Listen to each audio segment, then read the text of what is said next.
Welcome to Conversations from the Continent with the Movement for Economic and Social Development in Africa, MESTA. This is a platform where we engage with Africa's most inspiring thought leaders, professionals, and doers that are driving transformation on the continent. On this podcast, we tell African stories, discuss solutions for African challenges, and shape positive African narratives to mentor and inspire our listeners.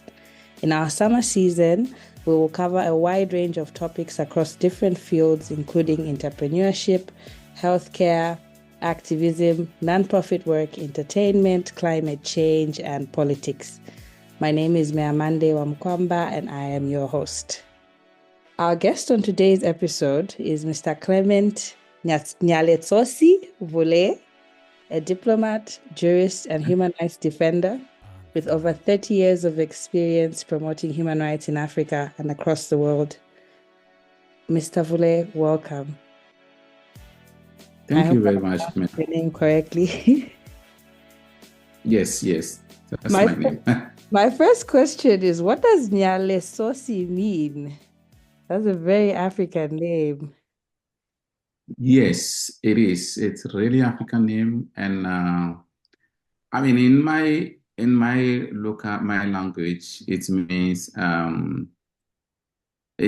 future. It means everything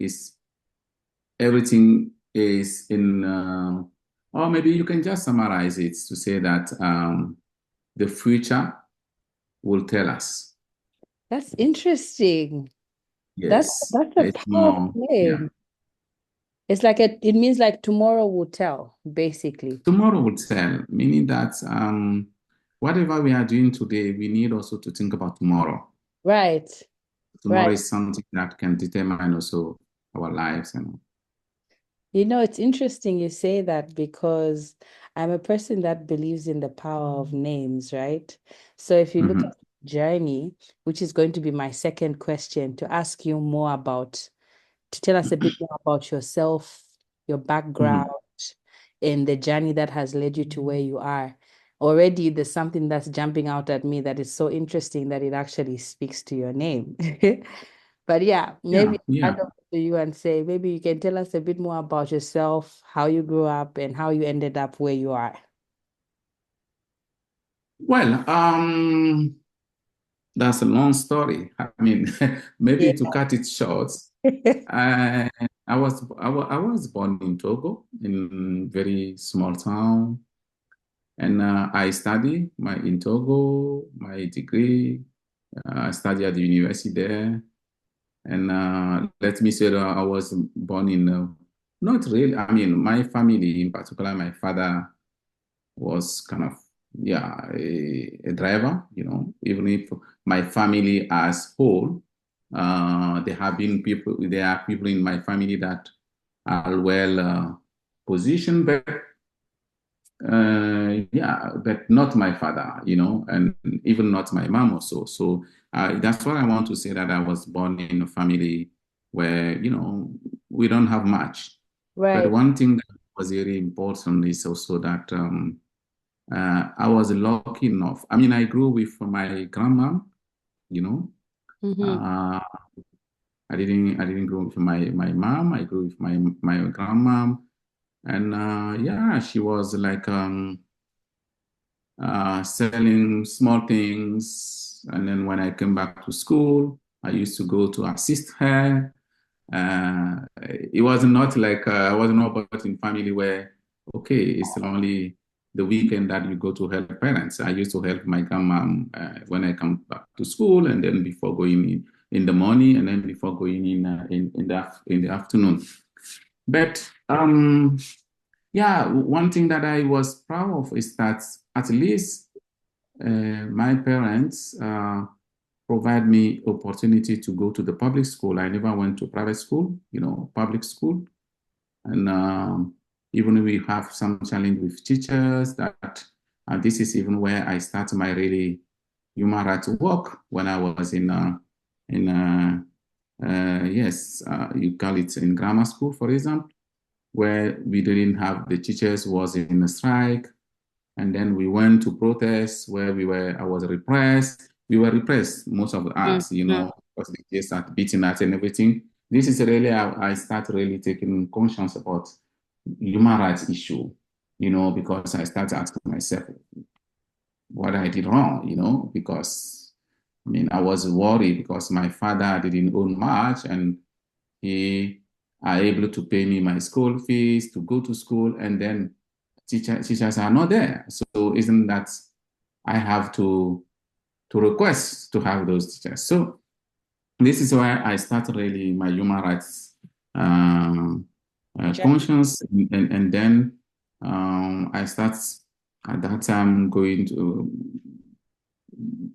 be in contact with some organizations that do human rights. Mainly in Togo at that time, it was Amnesty International section in Togo. They Mhm. were the only one they really that is represented in my village. At that time, it wasn't like a big. They were selling their report, their annual report, and everything. Which I started also. I remember I received one of these reports, and I read it and everything. I say, oh, that's right. Then why, for example, I was beaten. Why?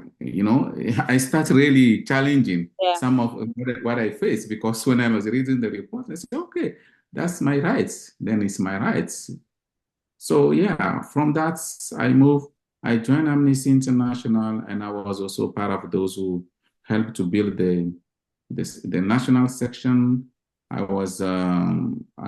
moved from being a trainer to the position up to the national secretary of the Amnesty International, Secretary General of Amnesty International in Togo, and then from that I set up the Togolese Coalition for Human Rights Defenders, and then I moved to the regional level with other colleagues. We set up West Africa Human Rights Defenders, and this was the starting point really where I start human rights. And Right. then from that, so I was through my work, my human rights work, my activism, because I was someone that at the beginning I wasn't really, honestly, I wasn't thinking about going in Europe or whatever. For me, it was more like, okay, I want to have to do human rights work, but I never thought of going to Europe. But one day I was lucky because I received I saw one consultant's job from the international service, which I applied, and then because I know I was working on defenders issue, they gave me this contract, and then after that there was a position open, and then I applied, and I was lucky. And this position was mainly dealing with African Commission, and Right. then when I start my international work, really. That's an amazing story, an amazing journey. And one thing Mm. that you've pointed out that I relate to already is the public school experience, right? Because I went to public university and I was a victim of closures, uh, Exactly. strikes. And it still comes to haunt you sometimes, even in your professional life, when you're applying for some of these positions and they ask you, Mm. when you started and when you ended. And like the time Yes. frame is so long, and it's difficult sometimes to explain, that in between you lost 6 months because of a closure, or you lost another 2 months here because lecturers were striking.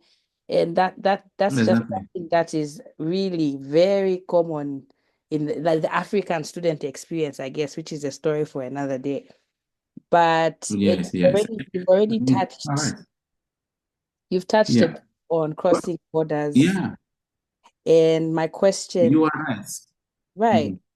how, as an African currently based in Europe, what has your personal experience been like relocating from the continent and settling into an environment that is culturally different from where you grew up? Mm. What has what Well, has yes, like I mentioned, I wasn't when I was in, it's not like, I don't want also to sound like others to say, oh, No, I never thought that I will be moving to Europe, you know.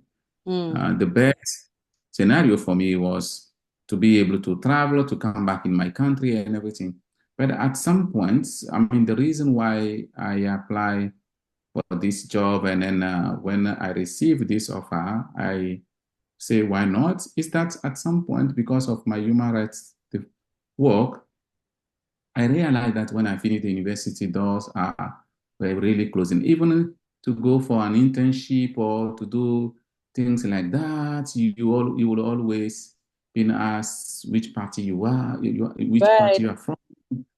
right, Those type of things that really even when you apply to continue in like a magistrate or whatever, you will always be asked, for example, do you know someone you need to recommend you, and then you end right. by knowing that okay, it's still same people from the system. So when I received that, I say, okay, maybe this is opportunity for me to come to Europe to work, but also to continue any type of study that I would like or professionalization that I would like to do. And then when I moved in 2006, um, I might say that for me it was quite strange when I when I came to Europe. My first reality really was first to be able to be familiar with food. You know, I remember the first time my colleagues we when we during the lunchtime they go quickly in the shop, Yeah. grab certain, you know, there's boxes like this, but I never really eat the standard dust boxes in the boxes, you know. They know they can read on it how to warm it, but for me, I was lost. I don't know exactly which one Right, I need to take. right. This was my first day. And then also another challenge that I is also this type to be able to be integrated in a professional environment. You know, for me, coming from Africa and the education that I received, you need always to ask for before you speak. You Right. need to use your time. But I can see that even during the meeting, my colleagues, everybody take for this one, and then I mean, it's happened to me that many meetings I didn't put to word, not that because I don't understand the issue, but I was Right. always looking that somebody will give me the floor, but it's not. Right. That's an So interesting point. this is something also that I advise quite a lot, and you need to understand quickly the environment. Mm. That way that we are educated, you wait your time to take the floor, or you try you put finger here. For example, people will be speaking. In particular, when is they are on a round table like this, you need to understand that if the environment change, you need also to adapt for that. If not, people will look like you don't know anything that is they are saying, but you know it just because your education do not allow you to jump on someone and or to not let someone speak. Mm. So I have to be adapted on that, and uh, and for me, another aspect is where well, I didn't really honestly because I grew in Africa and I started working here. For me, the racism I built my personality before coming here. So every time that I can see type of ways or behavior that look like racism, it doesn't touch me so hard because it doesn't touch my own personality because I know who I am. I live in my country and then Mm. West. You see, so sometimes I'm a little bit frustrated, but it's not the same like somebody who is born here that live on this and the biggest things the when you are growing, you feel like people Mm. telling you nothing how the continent is. For me, I know. And Mm. sometimes when people are saying certain things, I say it's stupid because they don't know where I'm coming from. You see, so these are the I would say, and yeah, but I was not the weather. Yes, the weather where my first winter was it was quite strange because for me it was the first time really to see the snow and everything, and I was happy, but quite asking myself, wow, how am I going to survive if this will last for 3 months, 4 months? That Mm. is, I didn't really, I just go on. And then, yes. Yeah. No, it's there's so many things that you've brought out right now. And like, the first thing that has really stood out to me, one, and I say this also as a young African, that's I feel like has kind of gotten to a place in my own personal journey where it's like, do I stay? Do I leave? Even when you're looking at opportunities and your next step, right?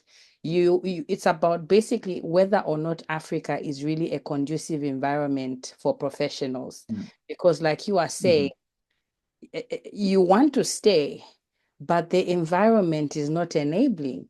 And sometimes that's mhm. what's pushing professionals out.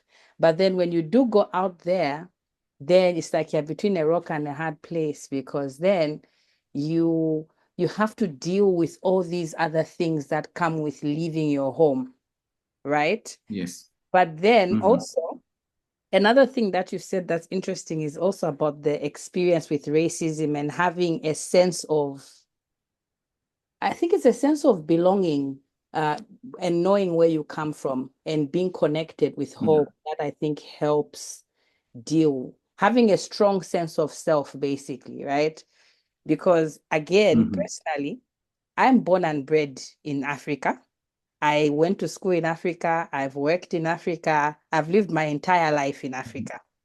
So I find Mhm. Mhm. racism, and I'll speak for myself because I think when it comes to racism, the experiences are different, right? But for myself, Exactly. it's a very strange thing to meet a person that will assert superiority over me or have a certain attitude with me when Yeah. they don't know me or they don't know where I've come from, just based off Mm. my appearance. Also, because I've grown up around Africans. So, racism Mm. is something that I've found strange and I'm still trying to comprehend and understand, but I can only imagine what it's like being outside, which is a totally different experience that I haven't really fully Yeah. immersed myself Mm. in. So now you work in multicultural environments and you've been based in Geneva for some time and you have now Mm. transitioned from not just African issues and African human rights, but then human rights at a global scale, right? And you have Yeah. taken various leadership positions during that time. What, Mhm.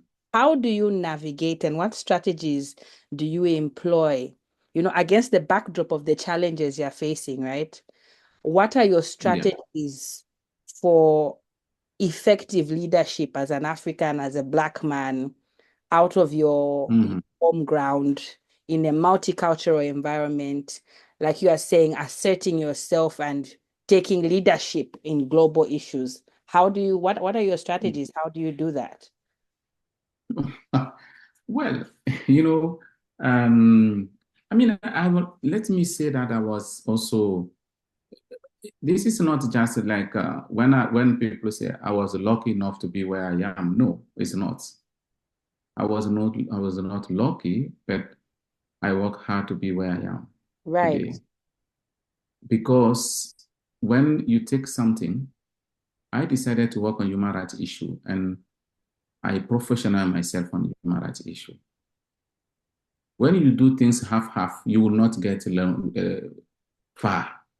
Mm-hmm. So I decided every courses that I can take for human rights, I did when I was here. I also did courses on international humanitarian law and human rights. I did in NAT, and everywhere I was able to kind of continue to build my background.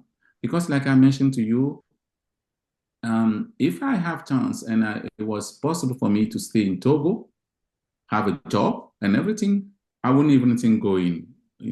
For me, my dream was to travel and to come back, but the opportunity was not there.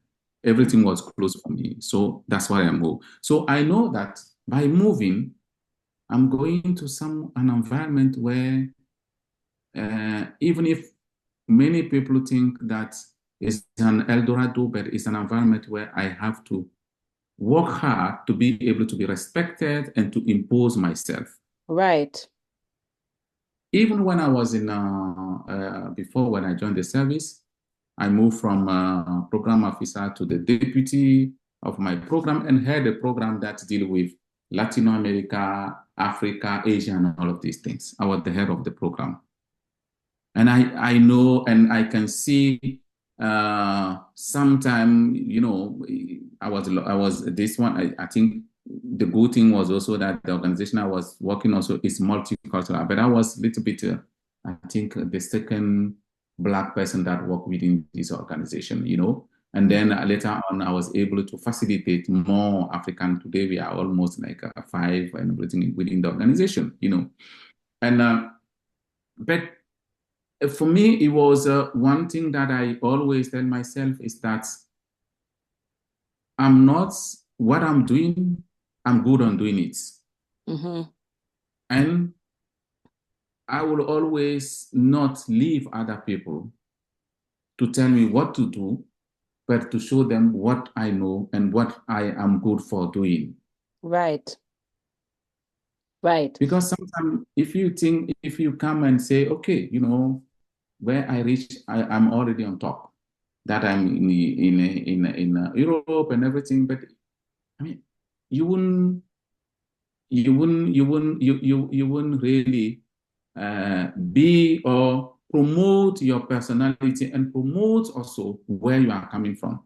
I Right. always tell people, meaning, there is no, for me, I never really, um, I never really exclude myself from where people are discussing about important things. Because I find myself that I'm capable to do that. For example, you see many, I don't know, many African, for example, when even people coming here in Geneva sometime, and whenever there is an important debate, they will always, oh, this is for white people, this is, so they make themselves small. They exclude themselves. You Right. exclude yourself. Right. Or go here than being in Geneva here to be able to attend the meeting. And when the meeting finishes, you are among people that you are having discussion. You go and live far from Geneva. As soon as the meeting finished, you left. Nobody see you, but you don't. You feel that the networking is an important part of building your leadership and building also your career. Right. If you are in a networking, you can build all of this. Mm. And then, That's so profound. yeah, I was a special rapporteur. And when I moved from that, I was special rapporteur. And I was able to go to many, many continents, from Asia to Latin America. I think I traveled quite a lot on these two continents, going some places where people will continue. I mean, same things that we don't know. People will continue when you are a Black person walking. Right. There are some places that you are only few. I remember being in one of the country, I think it was in Cambodia, and somebody in the market approached me. I was walking through and asked me if I'm Kofi Annan. I didn't say no because I said, okay, fine. And that if seeing or asking sometime and say, oh, looking at me strangely, Right. there are places. But the same time also I was in a meeting where when you come, you will see people face like, oh, who is this one coming? Who is this person again? A Black person? Do they know those things? Then after the meeting, everybody come to me and start greeting me and say, oh my God, and say, where are you coming from? Are you from US and everything? Because people feel like you can, those tendencies, you feel it and you understand that for people it's like, oh, this is so beauty to be from Africa. Right. But every time I will tell them where I'm coming from and everything, and they will, as people used to say, they will only talk about Africa. When you talk about the Togo, they will say, you're Africa. I mean, it's not a country for No, when they it's see. not. Right. It's Africa. For them, Africa is like a people. But sometimes it's that people don't know. And we are also, there is this whole history that we carry with slavery, colonization, and everything. Right. But I think Right. that today I teach, I speak, and the room is full of white people coming from everywhere. But people respect what I'm able to do than really what they see as no, as Right, African and everything. Yeah, there may be also people that have racist things and everything, but I know that most of them will come to me, will appreciate because who I am. I right. never, never stand like I'm, for example, I'm coming from a continent where we are poor, and Mm, then we are coming from a continent that human rights violation, I cannot talk about other. See all of my reports. I challenge every country, and I always say from Europe to Latin America, Asia, and I always say that yes, we also have a problem, but I'm independent expert right, to be able to appoint, no matter where I'm coming from. My personality, me as an independent person, should be the one that really overrides and the one that you see, because don't reduce me and see, okay, because he's African, he doesn't. No, no, no, no. I never accepted that. right. And you know, And I that's think a that, good point. yeah. Mm-hmm. When you talk about there's something very important that you've said.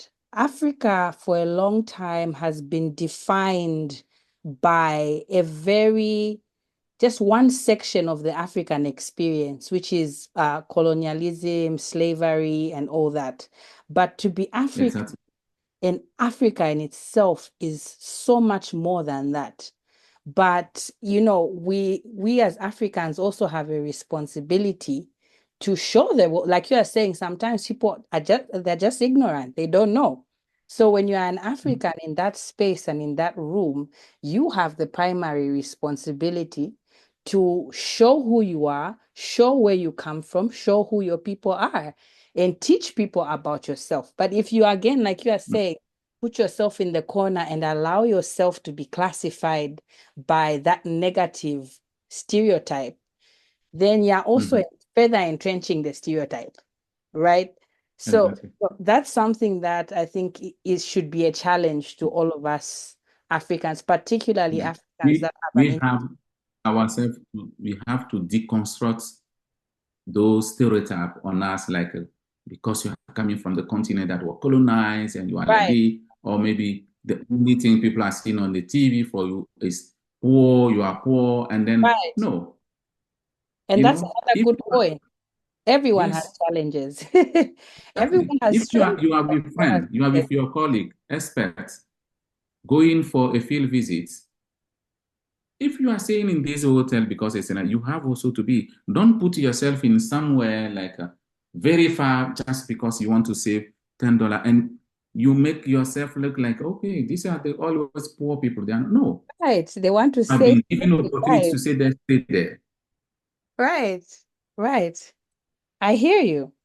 I hear you. And that's listen, I'm a person that has struggled with networking generally because I think I'm an introvert, but I totally get what you mean, especially when you start getting into positions of leadership. You can't afford to isolate yourself, you know? Mhm. And I think that's something that's very an important takeaway as well. So I'm going to quickly move to another question before we close off our chat. Exactly. Mhm. You spoke about your work as special rapporteur. What made you, and you also spoke a bit about specializing and the importance of specializing. Human rights Mhm. are a broad spectrum, right?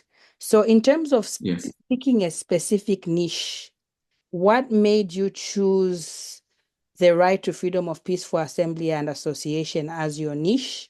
And what do you think are the most pressing issues in Africa regarding those rights and freedoms right now? Mhm. Let me say that you remember I was talking about when I was young and in school also that I faced this when we went to protest to ask our teachers to come back because they were on strike and we didn't know anything. No one is telling me. We faced the police came beating us and all of these things. I grew in a country where also any type of demonstration is a scene that a kind of it's a scene like a casus belli against government. Right, It's like you are attacking governments, you are attacking the authorities. You see. right, So when I start my first work, really, I was focused on human rights defenders, and I can see what was going around the world when I was in Amnesty Togo, but also when I have opportunity to start being working as an expert at the commission, I coordinate the commission first guideline, the first ever guideline on freedom of association, peaceful assembly. The right. reason why I put myself in this because it also reminds me all of this, and I say, oh, I have experience, I live it. Mm, Why not also bring my experience and try to help the commission and all these experts to draft something that address really the challenges that the continent is facing. right. And That that's was my what we're experience. saying about applying your personality and your passions to your work Exactly. and your craft. Right, This is why I always say at the beginning, you have to be good on what you are doing. right, right. Don't, if you have opportunity to deepen, to reinforce, do it. So don't come and try just to say things that you don't know and then no, that's not, I mean, sometimes when you do things like this, you are not respected because people don't understand that you don't know, you try, you pretend. Yes. And that's very true, especially the higher you go when you are sitting with technocrats and experts, they can tell that you don't know what you're talking about. So they keep quiet, but then you lose your credibility immediately because one, you're not connected to what you're saying. And, it Yeah. just becomes difficult from that point. Mhm. Yeah. Yeah. And I mean, and then when I have the opportunity at the UN level, when the there was this application for to be a special rapporteur, I applied. At the beginning, many people were telling me, "Oh, no, no, no, you will never be taken because you are from civil society. They know you from that. You have been challenging states at the council level and everything." And if you look at this application, I was almost the last person to apply Mm, because many people are saying, no, there is no need. But one thing that I can say, you have to pursue your dream. At yeah, some point, I say myself, I don't lose anything, right. and I'm also able to do it. That's, Don't let yeah, people give you advice, but where you don't lose nothing, try. yeah. And if you feel driven towards something, even if, and Something, especially, yeah. yeah, especially as young Africans, I think who have been limited by so much, that is something that I personally carry with me. There are so many things Mhm. that you want to do and that you aspire to become, and you can't really see those examples around you. So it's like Mm. crazy almost for you to even dare to aspire or dream for certain things. So I hear you. Yeah. And maybe And just, yeah, please go ahead. yeah. No, no, no. One thing that I realized also, I mean, being here in the Geneva Academy, supervising also some, I mean, students and their thesis, but also for some of them being Africa. I mean, I think that we grow on the continent where we were also sometimes told that we need to be happy with the little we have. Right, So right, young people are able to go beyond. I mean, it's happened to me when I was. I mean, it's only when I came here I can see things that I see. Wow, I can go. I can go big. I can go more than what I thought that right, I can be. right, You need to go more. We limit too much ourselves. Sometimes we say, "Oh, I will not be able." I know how many since I came, I became the rapporteur. How many people contact me every time and they say, "Oh, Klima, I would like to apply. Do you think that I can?" No, mm, I'm not sure. I say, "Oh, you can. Some Yeah. of them are now the UN special rapporteurs. I Mm. told them, if you are not sure, let me discuss with you. I mean, I told them I didn't make any magic. Right. I went to it, I went to it, and I know I feel like I have something to give. And I always ask people, do you think you have something to give to this mandate? If Yeah. yes, go for it. Right. Don't leave yourself. Right. It's such a shame that we've run out of time and we have to conclude our conversation. Yeah. And I'm so grateful to you for making the time to speak with us. I myself am super inspired. I mean, it's always a great time when we have a chat, No and I problem. always leave feeling very inspired.